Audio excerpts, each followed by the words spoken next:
So without further ado, you're going to play the National Anthem for us. Thank you very much.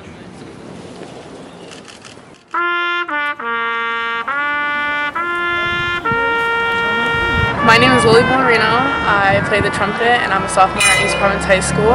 I decided to do this to thank all the healthcare workers, police officers, firefighters, essential workers for working hard through this tough time.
During a crisis, everybody does what they can.